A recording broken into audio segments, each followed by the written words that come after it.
estas comarcas, las de Andorra y la de alrededor, han generado muchísima riqueza y empleo con esa extracción del carbón y esa generación eléctrica que se producía en la central. Esto ha ocurrido hasta que, bueno, poco a poco se han ido cerrando las minas y finalmente en el año 2020, como todos sabéis, pues bueno, se cerró la central. Pero como por el lado positivo tenemos que hace unos días se hacía pública la adjudicación de la subasta del Nudo Mudéjar y sus 1.200 megavatios, que hará que estas comarcas vuelvan a generar riqueza y vuelvan a generar empleo. Gracias a que esa infraestructura del Nudo Mudéjar se encuentra ubicada aquí, las fuertes inversiones en energías renovables se van a realizar en estas comarcas. Hoy en día, otro de los puntos que tenemos es que está habiendo una alta demanda de trabajadores en el montaje de esos parques solares, pero no nos debemos conformar con que nuestros jóvenes monten esos parques solares y debemos impulsar la formación en energías renovables, como se está haciendo desde el Instituto Pablo Serrano, y cabría incluso desarrollar desde el territorio la investigación y el desarrollo, como nos contará posteriormente nuestro ponente. Y bueno, no estaría de más el firmar algún convenio con la Universidad de Zaragoza. Las modernas tecnologías que se van a implantar, tanto en solar, eólica, en el hidrógeno, la acumulación de electricidad en baterías a gran escala, nos debe llevar a una especialización en el territorio y corresponde a las administraciones el impulso necesario para ello. Desde Adibama, que en la entidad a la que hoy represento, nuestro fin primordial es el contribuir al desarrollo integral de los territorios, y por eso hemos participado y organizado esta ponencia en la que trataremos de analizar la capacidad de creación de empleo de estos proyectos eólicos y fotovoltaicos. Trataremos de diferenciar entre el empleo generado en la instalación y posteriormente en la fase de explotación, e intentaremos analizar la reactivación económica que estas inversiones van a tener en el territorio. Por mi parte esto es todo. Como saludo y daros la bienvenida, y cedo la palabra a José Manuel Salvador, director general de Ordenación del Territorio, que viene en representación de DGEA. Bueno, pues muchas gracias, David. Bueno, en primer lugar, buenas tardes a todas y a todos. Quien no me conozca, soy de Julbe y acabo de venir de Alcoriza y vivo allí con mi mujer. El objetivo de estas jornadas se enmarca bueno, hay una temática muy concreta en la jornada de hoy, pero estamos hablando que durante esta semana se van a desarrollar 16 eventos similares a este en todo Aragón, con diferentes temáticas. Yo he tenido la oportunidad de estar el lunes en Aguaviva sobre el tema de financiación ética y el cooperativismo, en Molinos ayer sobre el tema de la salud y también de la especialización en el ámbito del turismo de salud y turismo del bienestar, y hoy en concreto vamos a hablar, pues eso, de una realidad de un territorio, pues que, como todos sabéis, ha tenido una transición por ahora injusta, por lo menos ese calificativo le quiero aplicar yo, y que ojalá entre todos podamos levantarlo y podamos empujar. El proyecto EREA está vinculado es un acrónimo. Ya sabéis que interesa mucho a las administraciones poner acrónimos o pequeñas letras, una detrás de otra, que no se sabe muy bien qué significa. Significa Programa de Impulso a los Ecosistemas de Emprendimiento y la Economía Social en el Medio Rural Aragonés. ¿Y esto de dónde surge? Pues cuando hay conferencias sectoriales con el Ministerio, con varios ministerios en relación con políticas de vivienda, con políticas de energía, etc. Yo participo junto al Comisionado contra la Despoblación del Gobierno de Aragón en la Comisión Sectorial del Reto Demográfico, cuyo titular en la conferencia sectorial la preside la ministra Rivera, y el titular en el Gobierno de Aragón es José Luis Soria. Pues el Ministerio nos transmitió la intención de transferirnos aproximadamente medio millón de euros para desarrollar políticas innovadoras de la lucha contra la despoblación. Y nos mandató a mí y a Javier Ayue de intentar plantear pues un proyecto que tuviera sentido, que tuviéramos la capacidad de ponerlo en marcha además en muy poco tiempo. Y frente a irnos a un proyecto faraónico en un solo sitio, en un solo punto de Aragón, tanto Javier Ayo como yo entendimos que la colaboración con la Fundación Aragón Emprende y toda la labor que está desarrollando ya previamente con temas de los centros, la red de aragonesa de centros emprendedores, los programas de emprendimiento rural sostenible, de emprendimiento agroalimentario, etcétera, reforzar eso, entendíamos que era una muy buena manera de ejecutar y de gastar ese dinero. Además, se pudo desarrollar una convocatoria de ayudas. Todo esto lo explico porque esta jornada forma parte de todo este proyecto. Una convocatoria de ayudas donde se benefició a 18 centros de emprendedores del medio rural en obras de mejora de las instalaciones, en equipamiento, etcétera. Cosas que eran muy necesarias para dotar a esos centros todavía de mayor potencial. Y este proyecto empezó a desarrollarse en la primavera pasada y a lo largo del mes de junio y de julio se hicieron unos talleres formativos y unos talleres de participación, donde estuvo presente también los grupos líder, para definir proyectos que necesitaban una aceleración, un asesoramiento para apoyar, para que salieran adelante. Proyectos donde no están el desarrollo de las renovables, como es el caso de Andorra, están proyectos de pymes, de pequeños autónomos, de gente pegada al territorio, que entiende que quiere quedarse y que necesita un apoyo, ya no solo económico, sino un apoyo de cómo derivar, cómo lanzar su proyecto. Pues se presentaron nada más y nada menos que 132 solicitudes de los 750 participantes en esas sesiones, de los que se han seleccionado 51 proyectos que van a recibir un asesoramiento integral para intentar ponerlos en marcha y 35 de iniciativas que ya estaban en marcha, pero que se ha entendido que sí que necesitaban un apoyo extra. Todo eso implica tanto la inversión en los centros de emprendedores como toda la dinámica que hemos llevado de jornadas, de iniciativas de asesoramiento a emprendedores, es en lo que hemos empleado esa financiación que recibimos del Ministerio de Transición Ecológica y Reto Demográfico. No ha debido ir tan mal, bueno, no estamos en el final, estamos prácticamente en el principio, se ha completado la primera fase del proyecto, ahora empieza la segunda con el impulso a esas 51 iniciativas, con el objetivo de que muchas de ellas se hagan realidad y pretendemos finalizar el proyecto a finales de febrero, primeros de marzo del año que viene, del año 2023. Y no ha debido salir tan mal la cosa porque el Ministerio nos ha vuelto a informar de que vamos a volver a recibir una cantidad de dinero, en este caso prácticamente el doble, y queremos darle continuidad a estas iniciativas impulsando un proyecto EREA 2.0 que doy un poco la noticia de que estaría enfocado al emprendimiento vinculado más a la mujer rural, pero al ser una cantidad de dinero más importante queremos hacer continuar la programación que hemos desarrollado, pero además lanzar líneas nuevas que complementen, que apoyen a ese programa para intentar que se consolide. Bueno, yo pongo en valor esto por varias cosas, por las cifras que os acabo de dar, que creo que sí que demuestran que el proyecto tiene empaque, tiene base y está llegando a muchos territorios. En segundo lugar, porque no queríamos hacer una foto con una gran infraestructura y decir que somos los mejores, queríamos llegar a cuantos más sitios mejor. Y en tercer lugar, porque se ha puesto de acuerdo el Departamento de Vertebración, de Presidencia, de Industria, cosa no muy normal, vamos a dejarlo ahí.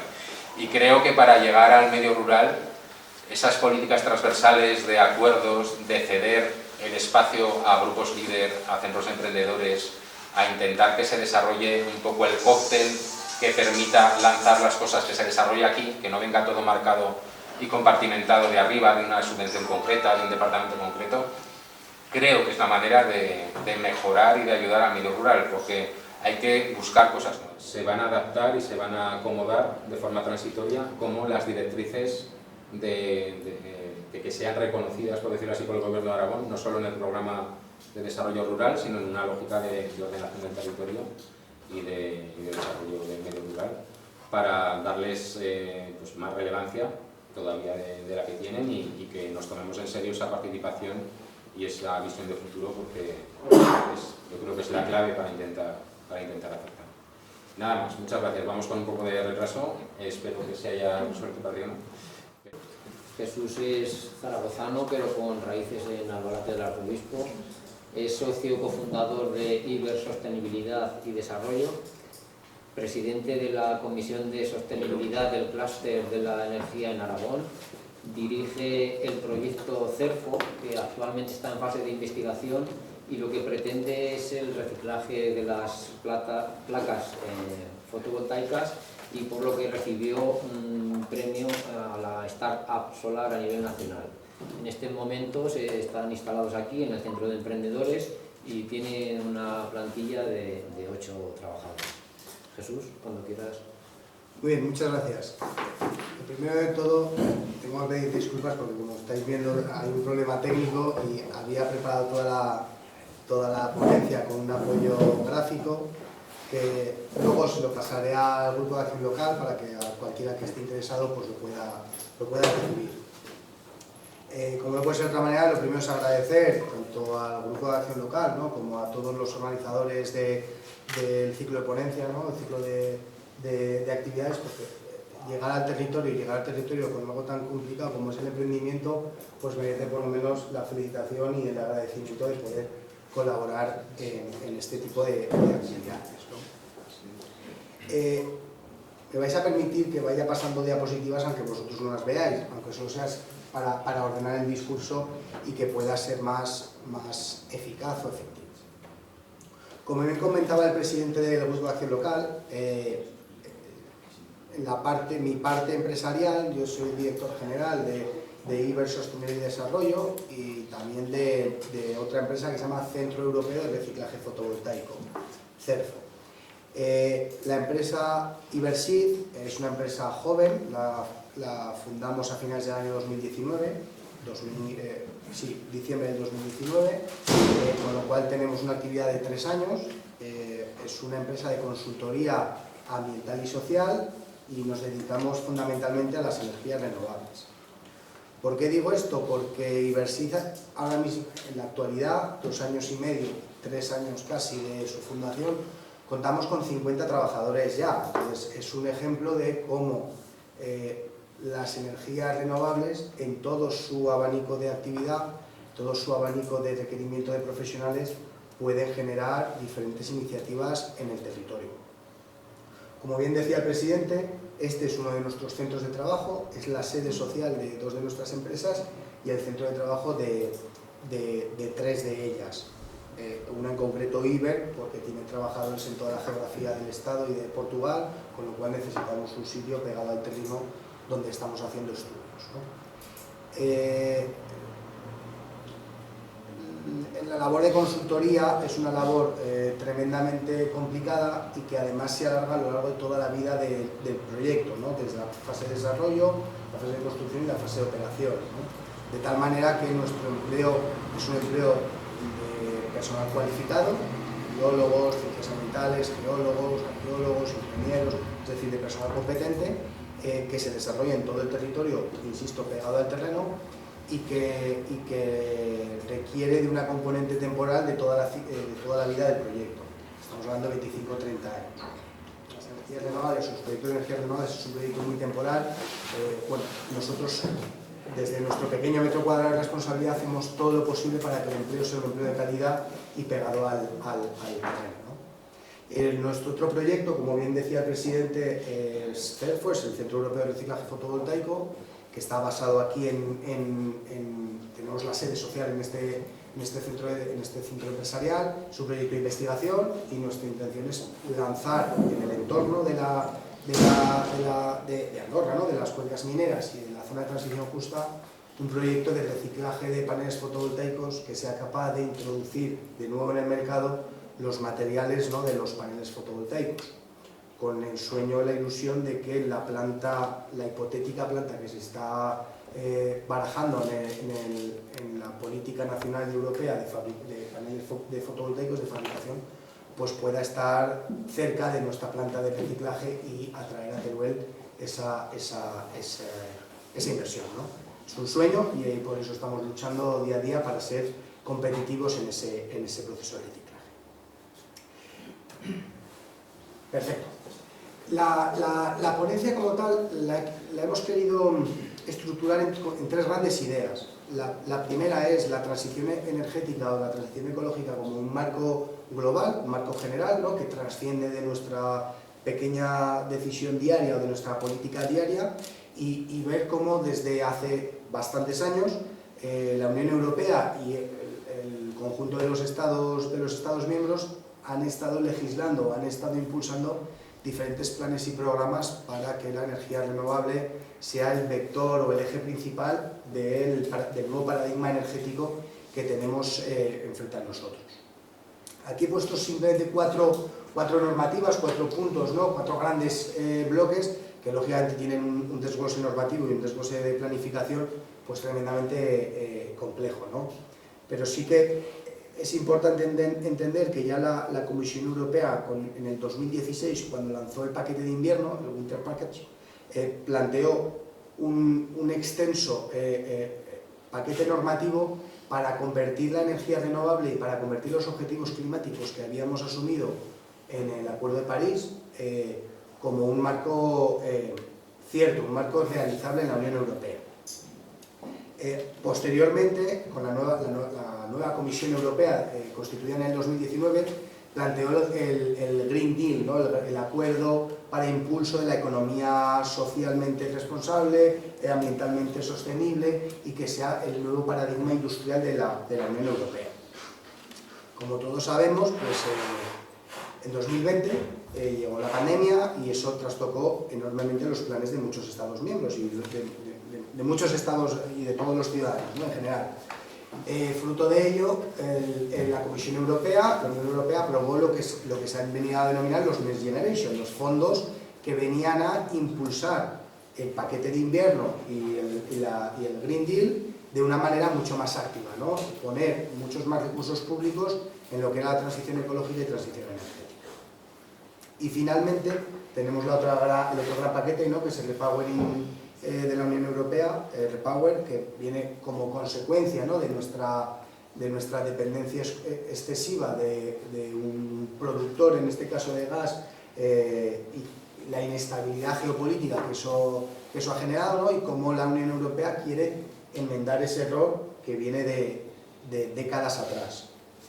Esto es importante porque en las cuestiones energéticas la normativa no se mide en años, se mide en décadas. Entonces, ahora mismo estamos sufriendo sí, las consecuencias de una planificación que se hizo en los años 80, años 90, ¿no?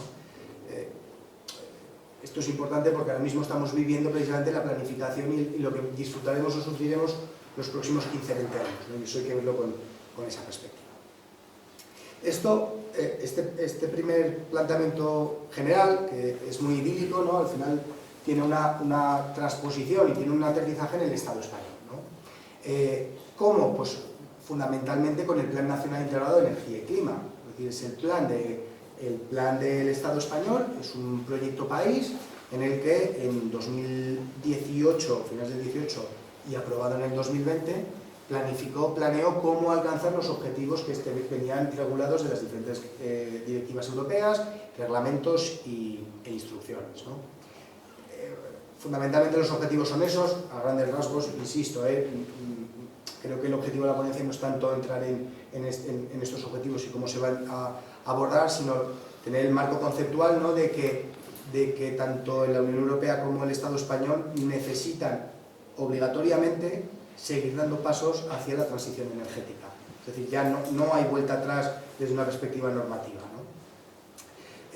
Igualmente el Gobierno de España aprobó el año pasado la Estrategia de Descarbonización a largo plazo con el objetivo de llegar a 2050 siendo climáticamente neutros, ¿no? Entonces, en este Plan Nacional Integrado de Energía y Clima, muy resumido, basa la transición energética en 3 grandes ideas. La primera es hay que generar energía de origen renovable, porque si vamos a consumir energía la tenemos que consumir de origen renovable, ya no vale el tema de consumir combustibles fósiles. La segunda y la tercera vienen a dar cobertura a lo que es la electrificación de la economía. La movilidad tiene que ser sostenible, ya no vale estar basada en combustibles fósiles, y de la misma manera pues la calefacción, cuestiones térmicas y edificación tampoco puede estar basada en lo que son combustibles fósiles, ¿no? Aquí, insisto, es un desglose normativo muy complejo, con una serie de planes y de programas y de objetivos pues, que se están desarrollando a medida que se van cambiando los reglamentos, reales decretos, incluso la función impulsora de subvenciones.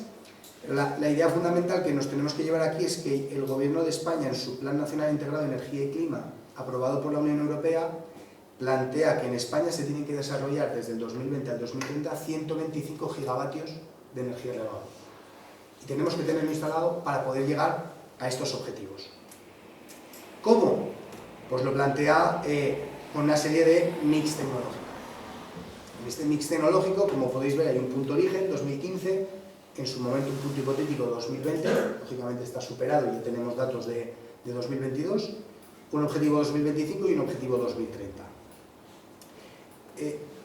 No quiero entrar tanto en la cifra concreta si van a ser 50.333 o 52.227, pero sí lo que se tiene que ver es que claramente la energía eólica y la energía solar fotovoltaica en el Estado español, en todo el conjunto del Estado español, tiene que tener un despliegue, y un aterrizaje claro y medido. Es decir, no podemos llegar al 2025, al 2030 sin cumplir objetivos, porque eso supondría sanciones, supondría no cumplir los objetivos de la Unión Europea y, si nos elevamos un poco más el foco, impediría cumplir los objetivos climáticos de intentar mitigar las consecuencias del cambio climático, ¿no? Manteniendo la temperatura por debajo de los 2 grados de temperatura, ¿no? Insisto, no quiero entrar en cada uno de estos puntos. Sí que me parece relevante ver cómo estamos hoy. Esta imagen está cogida de la página web de Red Eléctrica, en la que viene a decir qué potencia instalada en el mix de generación energética eléctrica hay a día de hoy, ¿no? Como estoy seguro que no os habéis aprendido la tabla anterior, ni os vais a aprender esta tabla, me he permitido la licencia de hacer una tabla en la que comparamos 4 tecnologías.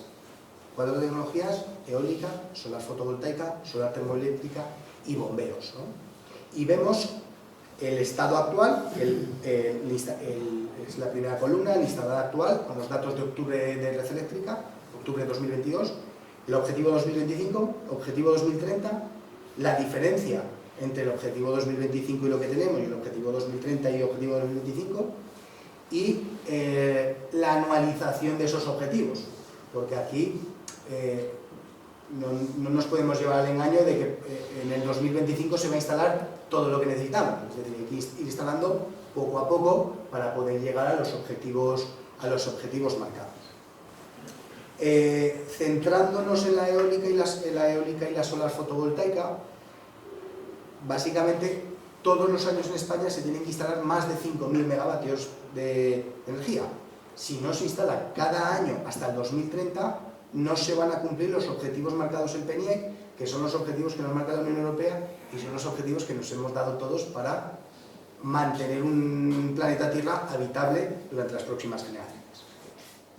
Y la pregunta que estoy seguro que alguno se está planteando, o alguna, es, bueno, ¿y cuánto estamos instalando? ¿No? Porque si hay un objetivo para llegar, habrá que ver si lo que estamos instalando, lo que se está poniendo en marcha, está alineado o no con lo que se supone que habría que hacer, ¿no?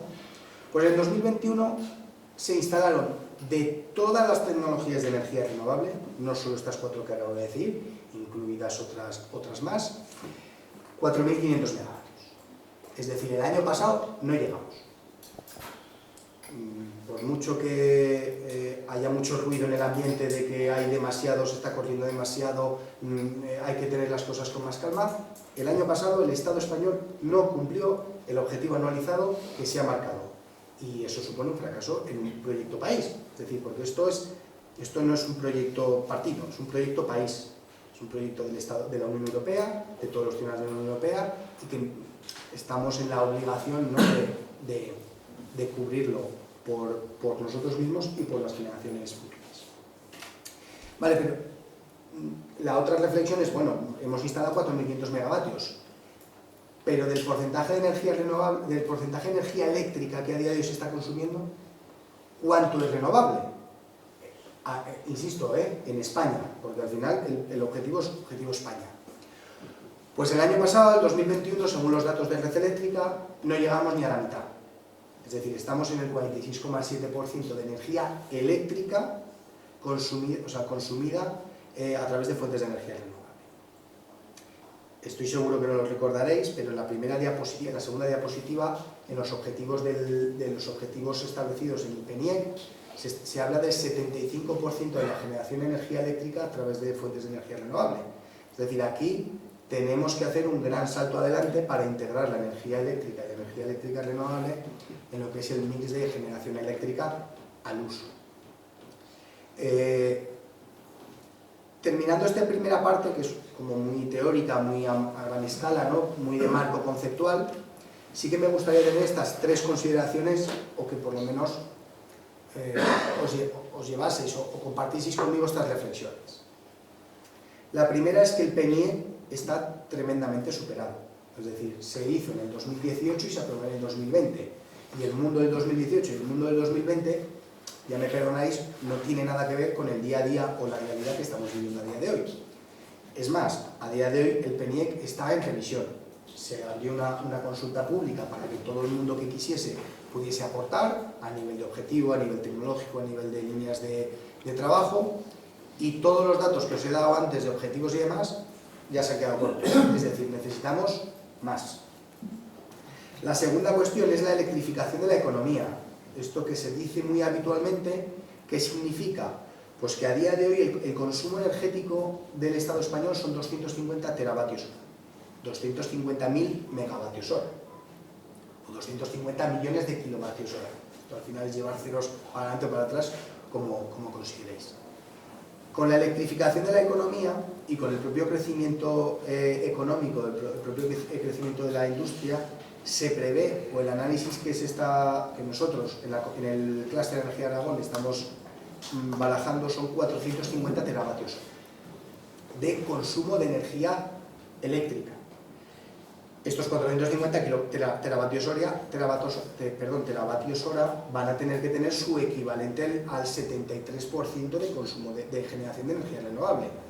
De tal manera que aún hace falta más energía renovable instalada de la que el propio PNIEC o la revisión del PNIEC van a plantear, si queremos llegar a los objetivos que todo el mundo asume, es decir, y es que cumplir con los objetivos de desarrollo sostenible, cumplir con los objetivos de descarbonización y cumplir con la Unión Europea, ¿no? Y otro dato importante es que en el PNIEC sigue habiendo 26 gigavatios de generación energética gas, a base de gas, que lógicamente a día de hoy no se puede plantear un horizonte 2030-2050 basado en el gas. Yo creo que es un convenio, ¿no?, que todo el mundo creo que ya tiene aceptado. Como panorama general, para que todos nos hagamos una idea de por dónde van a ir las energías renovables, nos ha parecido suficiente. Insisto, podemos profundizar en esto, si alguien tiene alguna duda, alguna cuestión y demás, creo que las podemos comentar en el café o en una conversación posterior o cualquier diapositiva. Pero claro, todo esto, ¿en qué nos afecta a nosotros? Porque al final estamos en una ponencia, estamos en una jornada en la que se habla de las energías renovables como oportunidad para el territorio de Andorra de Arcos y Bajo Martín, ¿no? Pues bien, en el clúster de energía Aragón, el año pasado, en diciembre de 2021, presentamos este informe.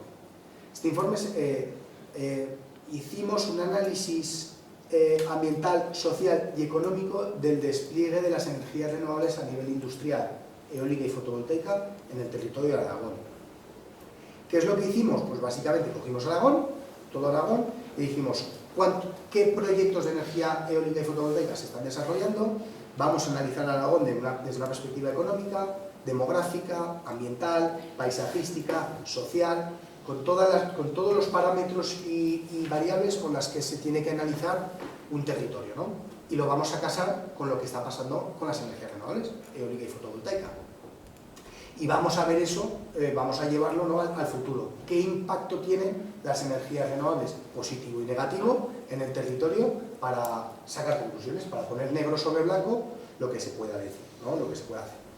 En este estudio, la parte ambiental y social la hicimos nosotros y la parte económica la hizo la Universidad de Zaragoza. Como vamos un poco mal de tiempo y a mí no me gusta incumplir horarios, voy a pasar algunas cosas más rápido de lo que me hubiese gustado. Esta es la evolución del consumo final de energía, que como vemos Aragón incrementa el consumo final de energía renovable, pero todavía estamos en un 35% y tenemos que aspirar al 42 mínimo, 45 o 50 deseable en 2030 y 100% 2050. ¿Qué es lo que vimos con todos los proyectos que había en diciembre de 2021? Digo esto porque en diciembre de 2021 en este análisis no está contemplado ninguno de los proyectos de Mudéjar de transición justa, ni ninguno de los proyectos que hayan surgido después, ningún planteamiento de autoconsumos a gran escala o comunidades energéticas.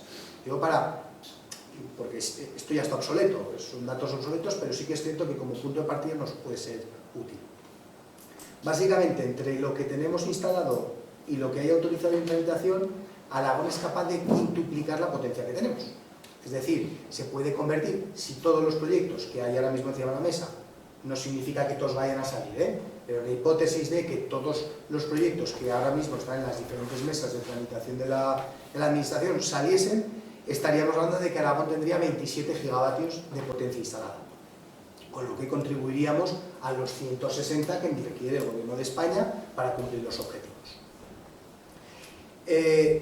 Como no solo importa el valor cuantitativo en esto de las energías renovables, porque se implementa en el territorio, en los municipios, ¿no?, en suelos que habitualmente son suelos de cultivo, ¿no?, del terreno, hicimos un análisis espacial. Entonces, este análisis espacial, aquí podéis ver los diferentes puntos y poligonales, tanto de parques eólicos, parques fotovoltaicos. Analizamos en detalle tanto las afectaciones que tiene un parque eólico como las que tiene un parque fotovoltaico y concluimos pues, que un megavatio eólico afecta el terreno en ocupación real, que ya no se puede utilizar, 0,15 hectáreas, y un megavatio fotovoltaico 2,58 hectáreas. Esto está basado con afectaciones reales, de parques reales, de análisis real. De tal manera que pudimos llegar a la conclusión de que los 27.000 megavatios o 28.000 megavatios que estábamos hablando en la diapositiva anterior suponía una ocupación efectiva del 0,62% del territorio de Aragón. No sabemos si es mucho o es poco. Lo que sabemos es que es el 0,62%.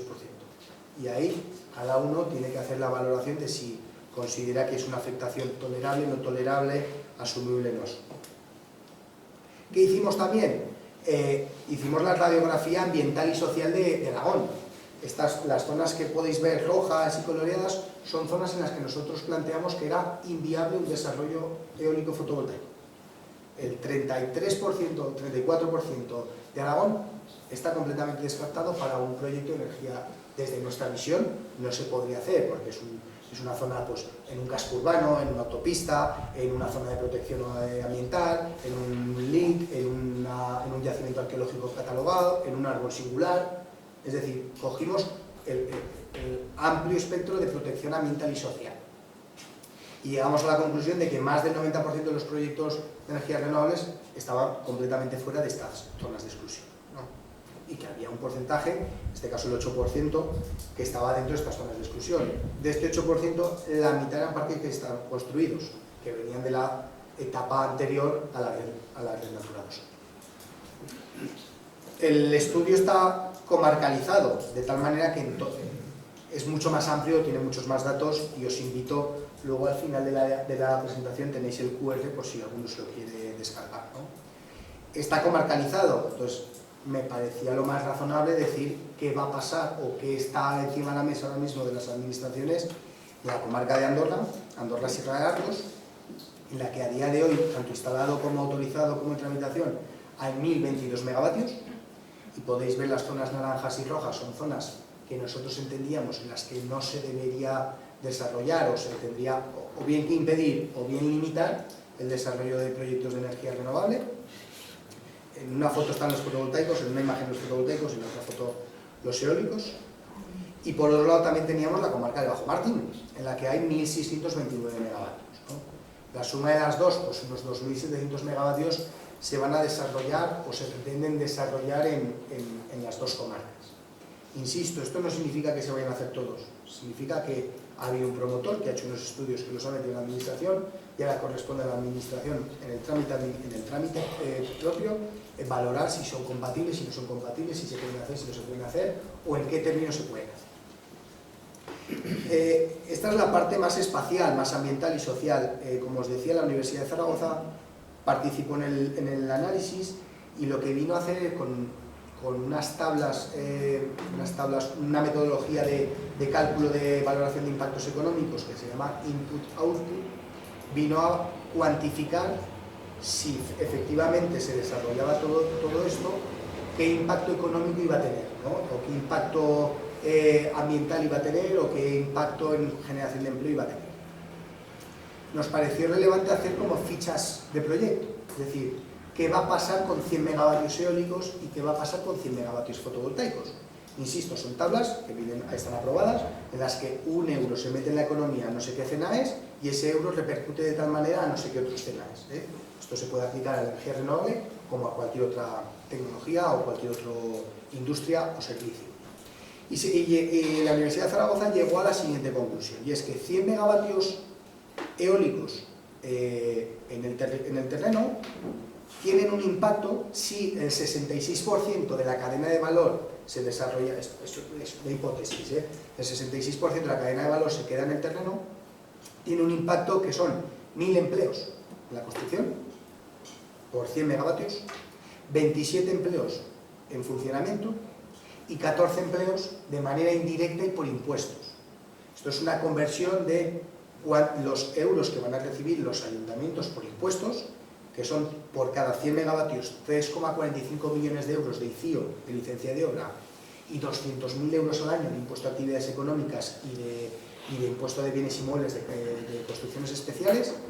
Insisto, por cada 100 megavatios se puede llegar a generar esto con las tablas que rigen la economía de Aragón. O sea, no es algo que se haya inventado de propio para la energía eólica, ¿no? Y de la misma manera, la fotovoltaica tiene algo menos de tracción de economía, porque tienen menos movilización en la parte de construcción. Como podéis ver, son 710 empleos en la fase de construcción, 14 en funcionamiento y 13 en la fase de impuestos o de actividades indirectas, ¿no?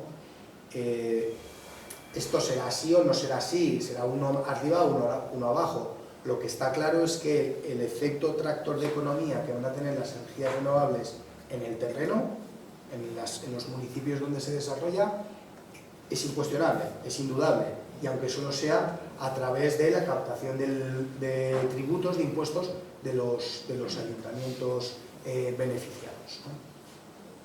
Y finalmente, en estos dos últimos minutos que me quedan para que sean las 6 y disciplinadamente llega la hora, aunque sé que hemos tenido problemas y que me podía haber alargado un poquito más, pero creo que es correcto para los siguientes que nos ajustemos a tiempo, ¿no?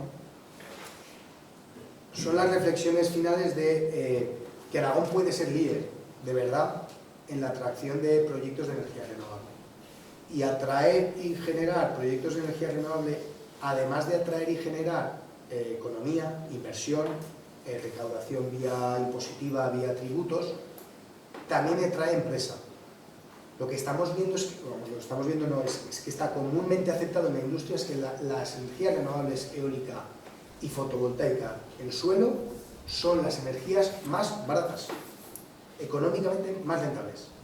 De tal manera que yo como empresa intensiva en energía, o yo como polígono industrial, o yo como gran centro de datos, que soy un demandante de neto, bruto de energía, ¿dónde me voy a localizar? Donde la energía se genera y donde la energía puede ser más barata. Y las comunidades energéticas y el autoconsumo van a tener un gran despliegue para facilitar que las empresas vengan a Aragón o en los sitios donde haya energía renovable, que insisto, es la más barata. Y esto es sin paliativos y sin dudas. Aquel que plantee que otras energías son más baratas no está integrando todos los costes que las otras energías tienen. En economía se habla de las externalidades negativas que tienen este tipo de proyectos. Otro aspecto tremendamente relevante es que la inversión atrae empleo, y ese empleo tiene que ser en el terreno, porque hay una parte de empleo que efectivamente se hará en un centro de datos, se hará en un centro contable, en los grandes núcleos financieros del mundo. Eso es indudable, porque los bancos de inversión y los fondos de inversión no van a cambiar sus sedes sociales. Pero es innegable que un parque fotovoltaico eólico aquí va a generar empleo aquí. Es indudable. Y ya no solo del efecto directo, que puede ser el personal directo que va a trabajar ahí, sino del efecto indirecto, es decir, comerciantes, hosteleros, construcción, vivienda, servicios, porque tener más empleo, tener 3, 5, 7 trabajadores más en un municipio de 100 habitantes o de 500 habitantes, innegablemente va a tener un efecto indirecto. Pero ya no solo es eso, esta es la gran incertidumbre del mercado, y es que va a haber nuevos nichos de mercado. Nosotros con CERFO, con el Centro Europeo de Reciclaje Fotovoltaico, hemos encontrado un nuevo nicho de mercado. No hay empresas en España que hagan lo que hacemos nosotros, y vamos a ser pioneros y líderes a través de un proyecto de investigación. Y eso mismo que hemos hecho nosotros con nuestra capacidad, no somos ni más listos ni más tontos que nadie, simplemente hemos visto que ahí había una oportunidad de negocio. Esto mismo va a pasar en el terreno y en otras líneas y actividades que tienen que ver con las energías renovables, desde centros de datos, a commissioning, a mantenimiento, a gestión inteligente de los propios puntos, monitorización a través de drones, inteligencia artificial. El despliegue de renovables va a permitir un despliegue mucho más rápido de la fibra óptica y de conexiones de alta velocidad en el terreno, el impulso del teletrabajo, es decir, todas estas cuestiones que suenan en el ambiente. Lo que hemos visto, y la Universidad de Zaragoza concluyó en su informe a través de, insisto, tablas comúnmente aceptadas y económicamente válidas desde la perspectiva científica, es que las energías renovables van a tener un gran impacto en el terreno, en el territorio, van a ser nichos de trabajo, y lo que ahora hace falta es que los territorios sean capaces de leer esa necesidad, de leer esa oportunidad y adaptarse y prepararse para poder acoger a los cientos y miles de trabajadores que van a ser necesarios para el despliegue de las renovables y todo lo que viene detrás. Y solo quiero terminar diciendo que lógicamente aquí tenéis el informe completo para vuestro análisis. Son 1000 y pico páginas de informe, es decir, es difícil de digerir en una jornada, pero como lo tenemos comarcalizado, yo creo que desde una perspectiva propia, ¿no?, del terreno, lo podéis analizar. Y la otra reflexión, que es el punto 2 de esta conclusión, que es: la energía atrae empresa, no al revés. No las empresas hacen que la energía sea posible. Si somos capaces de liderar el desarrollo de energías renovables en Aragón, el futuro de Aragón será otro completamente diferente a lo que hemos experimentado en el siglo XX. Por mi parte, nada más. Nuevamente agradecer al Grupo de Acción Local y a los organizadores de haber contado con nosotros, con la empresa y con el Clúster de Energía de Aragón, y estoy a vuestra entera disposición para cualquier duda, consulta, pregunta o profundizar en algún dato. Muchas gracias. Si hay alguna pregunta ¿Alguna pregunta? Sí. Sí. En toda la exposición que has hecho, los objetivos a alcanzar dentro de la programación de la Unión Europea y todo eso, no he oído hablar de la energía nuclear. No está incluida dentro de los... Esto es un debate tremendamente interesante. ¿Por qué? Porque la taxonomía de la sostenibilidad de la Unión Europea, que básicamente es, la Unión Europea llegó a la conclusión de lo que es verde y lo que no es verde. Eso es. ¿Para qué? Para que los bancos, fondos de inversión puedan decir si están invirtiendo en cosas verdes o no. ¿Vale? Muy resumido. Vino a decir que el gas y la nuclear son verdes. ¿Por qué? Por un tema de lobby, de presión, de que ahora mismo hay comprometido muchos millones de euros en la energía, ¿no? También os digo, no hay iniciativas privadas que quieran hacer centrales nucleares. Ninguna.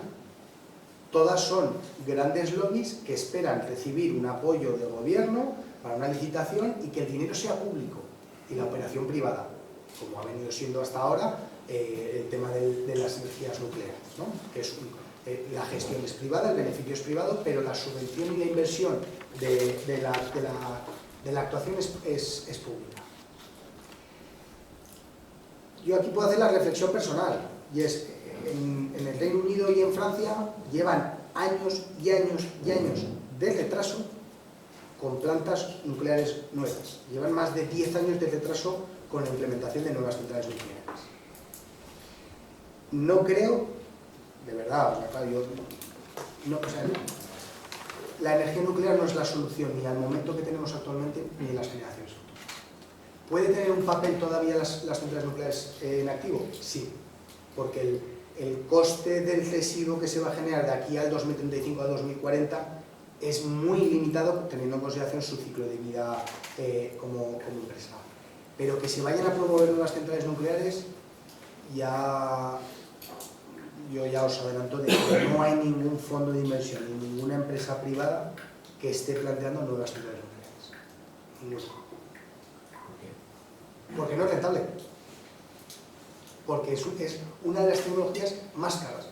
Entonces, o tengo apoyo del Estado, subvención, y asume el Estado los riesgos que conlleva la generación nuclear, pues yo no me meto. Al final esto, la economía es esto, es decir, yo me juego mis cuartos para ganar dinero. Entonces yo no me voy a jugar, una empresa, un fondo de inversión no va a invertir en una central nuclear si no tiene garantizada la rentabilidad. Y hay otro concepto en economía que es el coste de oportunidad. 1 millón aquí en renovables me va a generar mucho más rendimiento que 1 millón en nuclear. Es sencillo. Yo ya lo siento simplificar tanto el problema, pero es que es así. Es que la energía nuclear es un debate más ideológico que industrial. ¿Se tiene que mantener la vida útil de las centrales nucleares? Pues, lógicamente no hay que adelantar el cierre porque forman parte del mix y porque contribuyen activamente, ¿no?, a mantener la estabilidad. ¿Promover nuevas centrales nucleares? ¿Para qué? Si ahora mismo entre todos nosotros llegamos al acuerdo de promover una central nuclear, hasta el 2040 no estaría en operación. O sea, seguro. Entonces, económicamente no tiene sentido.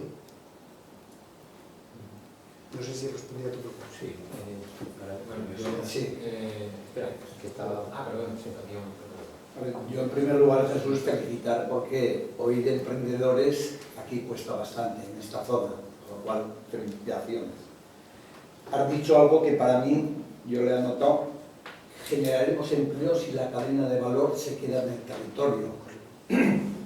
El estudio que ha hecho la universidad y que habéis aportado me parece muy interesante, pero tenemos que bajar a la base para que se generen las condiciones de que esa cadena de valor quede en el territorio. Hay que trabajar en otro campo que creo yo no estoy oyendo en ningún foro que se hable, y es el siguiente. En los pueblos de alrededor, si alguien quiere alquilar una casa, tiene dificultades.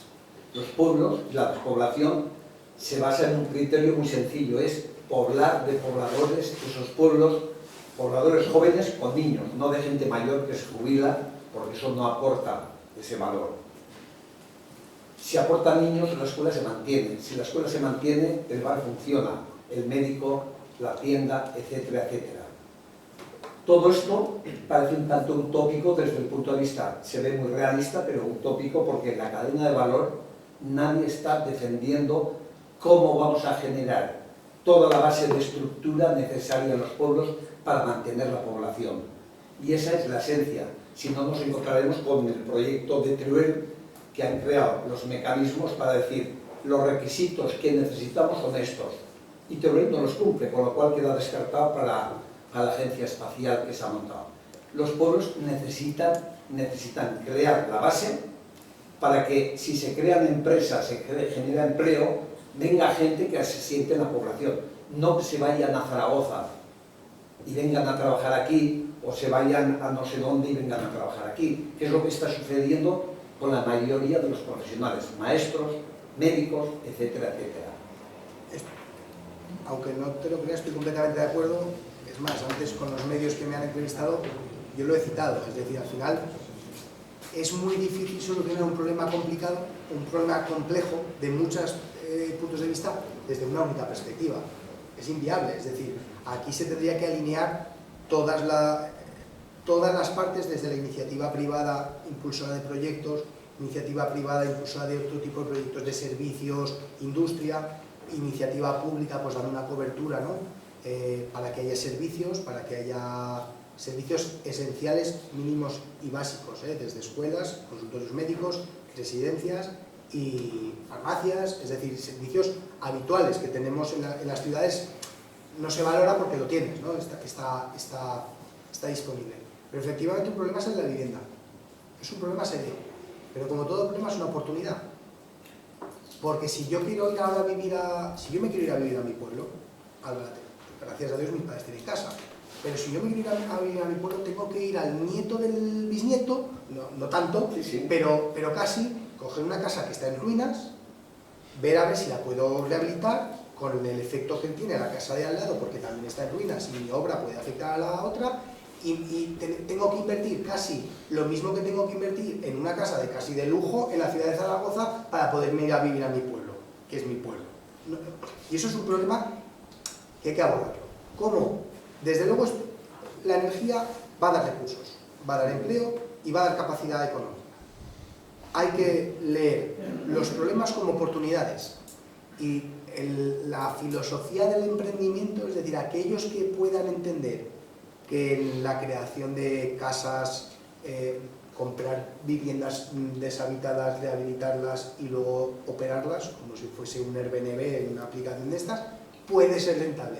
Yo desde luego no me voy a meter en esto, no es mi negocio, no me veo yo especulando con vivienda, pero que es una oportunidad. El enfoque no es como negocio de emprendedor, que eso parte de la naturaleza de cada uno, sino los organismos, las instituciones, hay que hacer las cosas muy sencillas, entiendo. Este es un gran proyecto para Aragón, que genera grandes oportunidades, y nos olvidamos de hacer las cosas sencillas. Las cosas sencillas es apoyar en los pueblos a que los ayuntamientos, las comarcas, puedan adquirir vivienda para poner a disposición vivienda social y facilitarlo. No partamos del emprendimiento individual porque no se generará. En los pueblos hay gente mayor.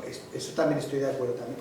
Sé que el gobierno de Aragón está, con el clúster de energía de Aragón, ha firmado un protocolo, un acuerdo para el fomento de las comunidades energéticas a nivel local, y uno de los puntos es la creación de la oficina de transformación comunitaria.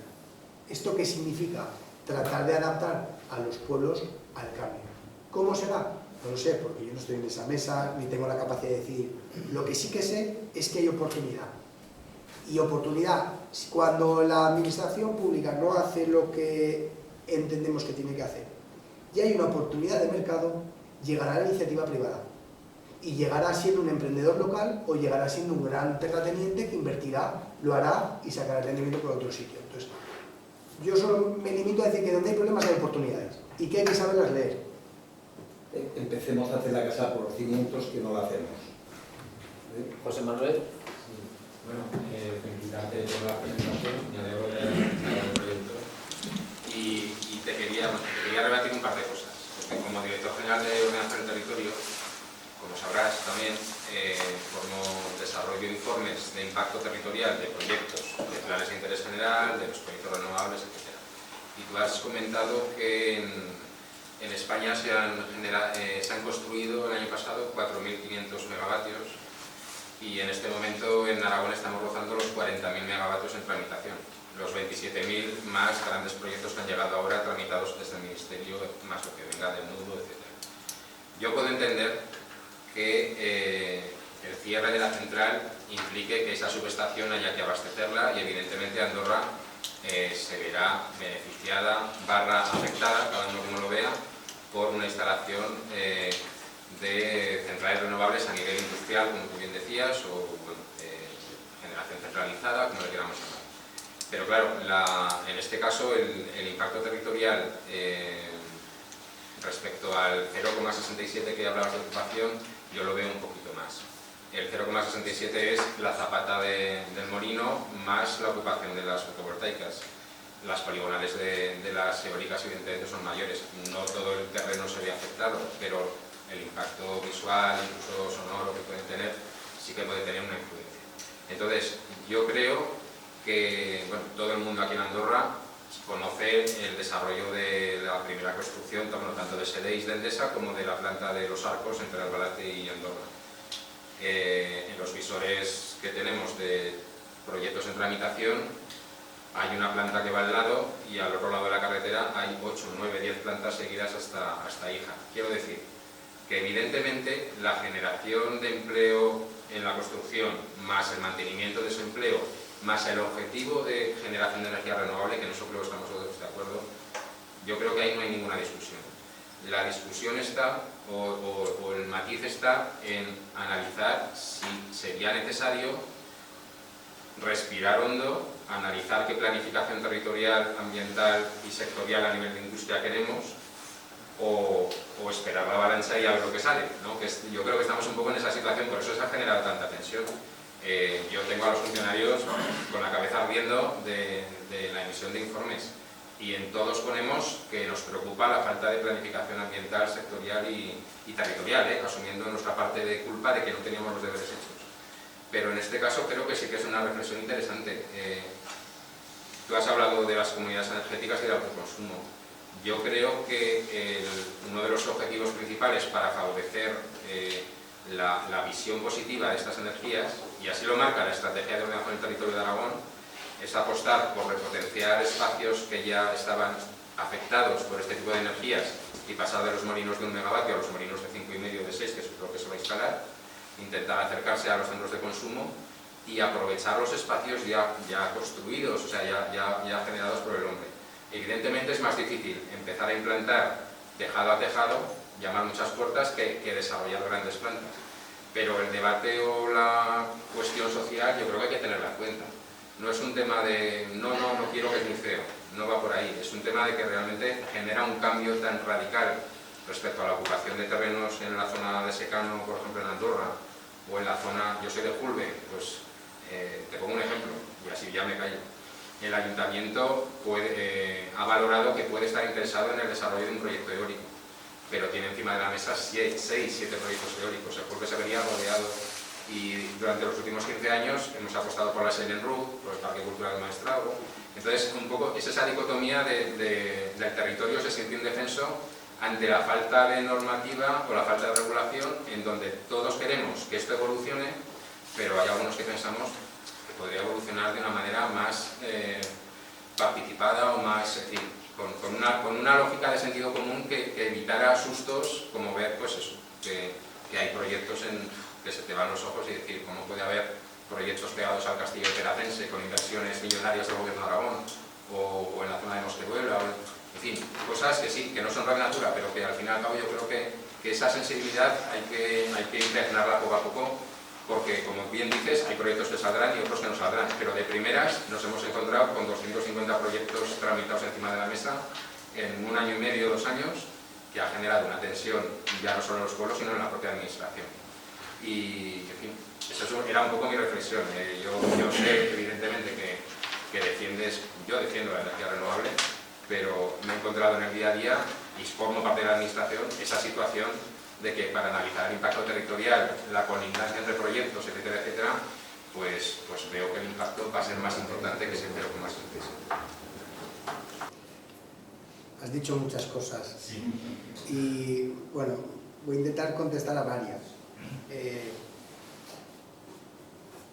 Como tú bien dices, hay un problema que el gobierno de Aragón no ha hecho sus deberes. No hay plan energético, no hay ley del clima, no hay plan nacional o plan aragonés de energía y clima. Eso no lo ha hecho. Pero tiene una estrategia de ordenación de territorio. Y todos los expedientes, todos los proyectos pasan por infinidad de ventanillas del gobierno de Aragón. Esto lo sé porque yo habitualmente esto también lo vivo. Es decir, y los funcionarios y la administración es tremendamente exigente con los proyectos. Sí. Tremendamente exigente. Y no van a salir proyectos que no tienen sentido que salga.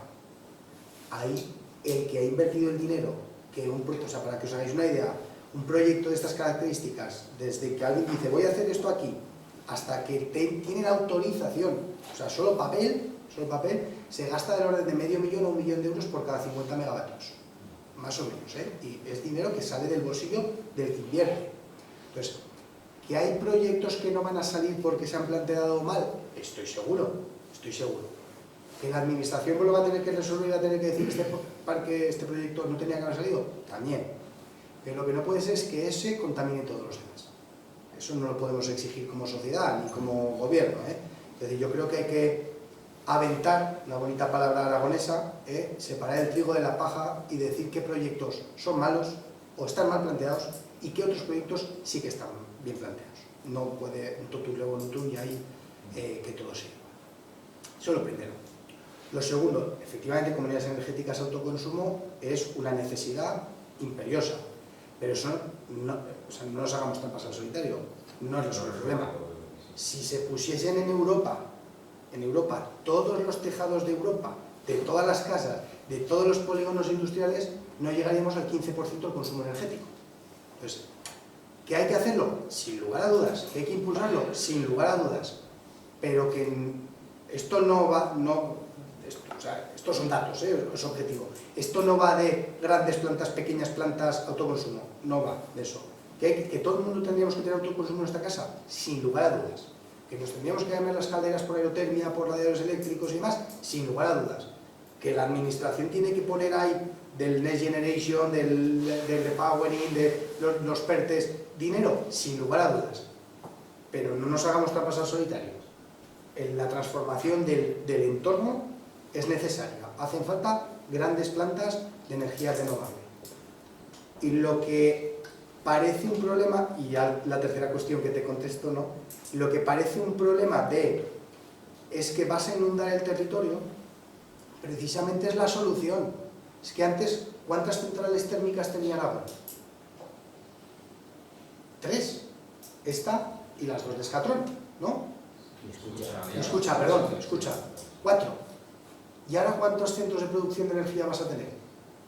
200. Entonces, ¿cuántos ayuntamientos se beneficiaban? 5.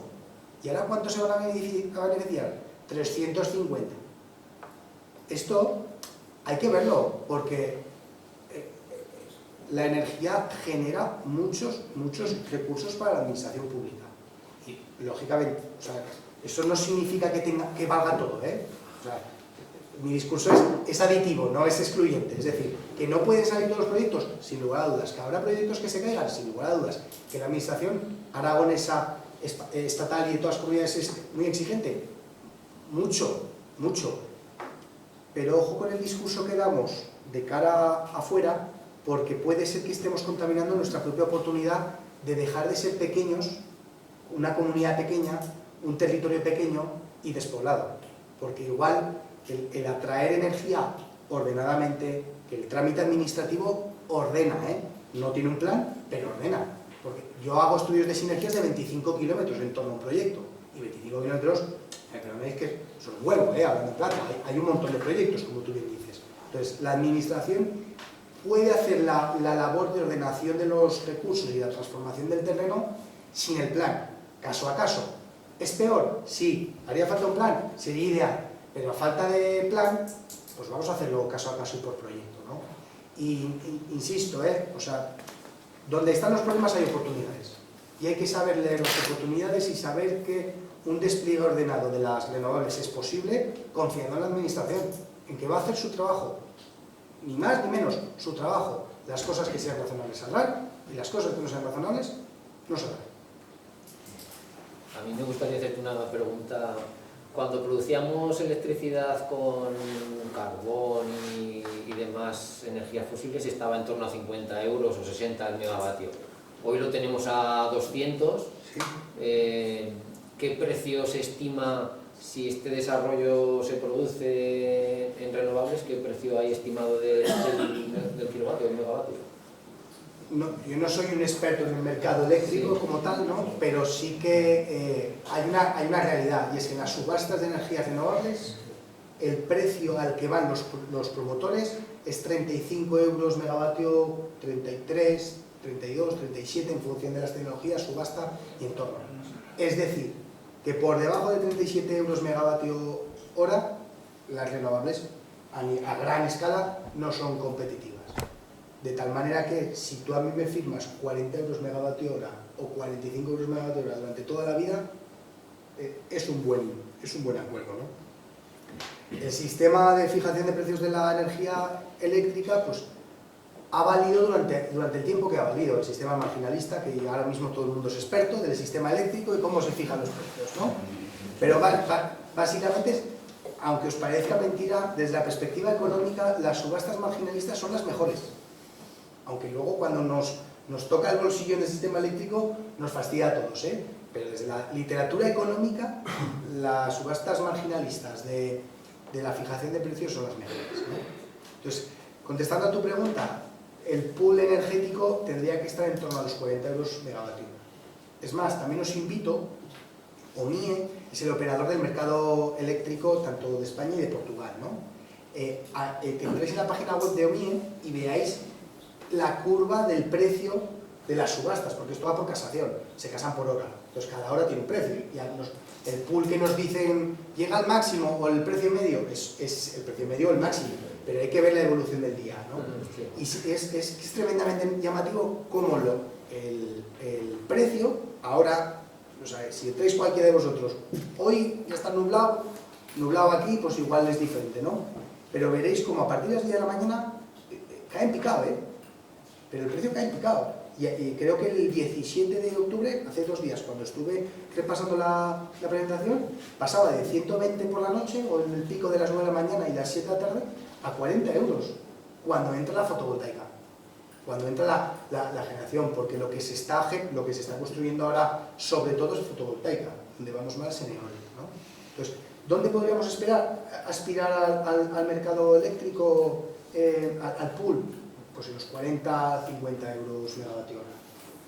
Eso si no tenemos autoconsumo. Porque si tenemos un autoconsumo en nuestra casa, en vuestras casas, os va a salir por 28 euros el megavatio hora, por el coste de inversión, claro, porque hay que invertir. Y ese 28, 20, en función de superficies, consumos, hay un montón de variables, ¿no? Pero ese es el precio que la energía debería tener. Si toda la energía es renovable, hay otro reto, es que esto da para una ponencia y para 50, ¿eh? El tema del almacenamiento y de la gestionabilidad de la demanda con la oferta, ¿no? Es decir, cuando sopla viento, todos muy contentos, cuando hay sol, todos muy contentos, pero ¿qué pasa cuando no hay viento y cuando no hay sol, ¿no? Entonces ahí hay que hacer la integración de almacenamiento, ya bien sea por baterías, en agua para bombeos o en sales térmicas, que son las 3 tecnologías que hay, para poder generar esa energía cuando se necesite, ¿no? Y no entramos en lo que es la movilidad con el hidrógeno y todas esas cosas, porque esto da para... Bueno, aquí el nudo Mudéjar, las inversiones que van, yo conozco varios de los proyectos en los que concursaban y todos van con generación de hidrógeno, en autoconsumo. Es decir, se van a hacer autoconsumos de 1000 megavatios. Esto también, cuando se hable de autoconsumo, no penséis en los tejadicos de mi casa, en los tejados de estas naves. Pensar en que la GM tiene ahora mismo 2 plantas fotovoltaicas y una eólica de autoconsumo. No sé si son 12, 15 megavatios fotovoltaicos y un parque eólico de 8 o 10 megavatios que además fue autorizado recientemente. Es decir, que esto de la energía tenéis que... O sea, os invito a que hagáis un salto cualitativo en cuanto a verlo, porque el despliegue va a ser... Amazon, perdonadme que me extienda, Amazon no ha elegido Aragón como centro para instalar sus centros de datos, 3 centros de datos, porque sí. Es que ha elegido ubicaciones en las que ya tiene comprometida la compraventa de la energía con operadores de energía renovable de ahí. Y lo que están intentando, intelectualmente hablando, es, oiga, ¿para qué necesito esa línea que va a una subestación y de la subestación al distribuidor le pago una tasa y el distribuidor me paga a mí? Que me venga directamente a mí. Y así me quito la tasa de la distribuidora. Y aquí es un juego de grandes intereses, porque lógicamente las distribuidoras no quieren perder la parte del coste de la distribución, lógicamente, y yo como empresa quiero ponerme lo más cerca posible de la generación. Ya está, que me dé recursos, que tenga ni logística, y que tenga los costes de la energía controlados. ¿Alguna pregunta más? ¿Qué tal? Yo estoy bastante de acuerdo con lo del empleo, ¿vale? Con el empleo sí que tengo ahí un serie de dudas. Lo único que quería decir es que yo creo que tenemos que ver las renovables como una cosa diferente, ¿no? O sea, tú ahora mismo es un camponado de esta magnitud y no le das mayor importancia. O lo ves de cereal cuando se ha cosechado y dices, joder, es normal. Realmente se está haciendo un uso del suelo que se está aprovechando, pero cada vez está yendo a peor. Y realmente dentro de una fotovoltaica lo que estás haciendo es ese uso del suelo y visualmente es mucho peor, pero el suelo no lo estás tocando como tal. De hecho hay una capa vegetal, hay animales. Yo creo que se deberían hacer muchos más estudios por parte del medio ambiente y explorar qué es lo que está pasando dentro de las fotovoltaicas, por ejemplo. En el momento de las eólicas, que me parece un tema un poco más complicado a nivel de mi fauna. Pero yo creo que se debería vender mucho más lo bueno que hay dentro de este tipo de industrias, que no todo lo malo que están sacando por proyectos como en Montoro, por proyectos como en Peracense. O sea, son proyectos que son muy malos y, como dices tú, probablemente no salgan si la administración lo hace bien, pero no se ve nunca lo bueno que están haciendo en la parte. O sea, y en términos de empleo lo meto porque yo creo que son unos datos muy positivos los que has comentado tú, pero no sé, va un poco por ahí mi reflexión. Yo estoy de acuerdo, profesor. Voy a contestar en dos vías. En marketing hay una cosa que dice, hay una teoría que dice que por cada recomendación positiva hay 10 negativas. Es decir, las personas somos más dadas a comentar lo que no nos gusta, lo malo y la desgracia. Entonces, al final, forma parte del sistema de seres humanos. Hablamos de lo que no nos gusta en lugar de decir que bueno es esto, ¿no? Y la segunda cuestión que dices, efectivamente, claro, yo me dedico a esto, nuestra compañía de consultoría se dedica a la biodiversidad, al desarrollo sostenible, al medio ambiente, al tema social, ¿no? Entonces, ¿qué es lo que estamos observando? Que lógicamente en un terreno donde se roturaron terrenos hace 100, 200, 300 años, es decir, se quitó espacio de vegetal a lo que era el entorno de entonces para cultivar, cuando tú plantas cuando tú pones una planta fotovoltaica, eso no es cemento, o sea, las estructuras son muy livianas, es decir, se aligeran un montón, ¿no?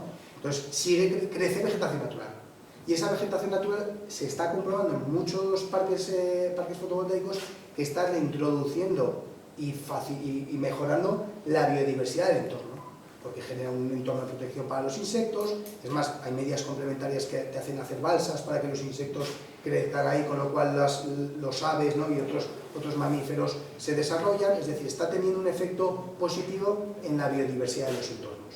Eso es incuestionable e innegable. Otra cosa es que yo planté una planta en mitad de la zona que yo tengo inventariada que nidifica la butarda, porque la butarda necesita ese campo de secano. Entonces, si la necesita de secano, no necesita vegetación natural, no necesita una planta fotovoltaica, ¿no? Eso evidentemente está pasando. Se está invirtiendo mucho dinero en agrovoltaica, en integración de medidas agroambientales, que en la PAC es muy habitual este término, ¿no? Pues medidas agroambientales para integrarla con la parte industrial, ¿no? Esto es la parte bonita, pero evidentemente el uso del suelo cambia de agrícola a industrial. Por eso se pagan los impuestos, por eso se paga el IBICE, por eso se paga una serie de cuestiones y se genera energía. Bueno, pues muy interesante, pero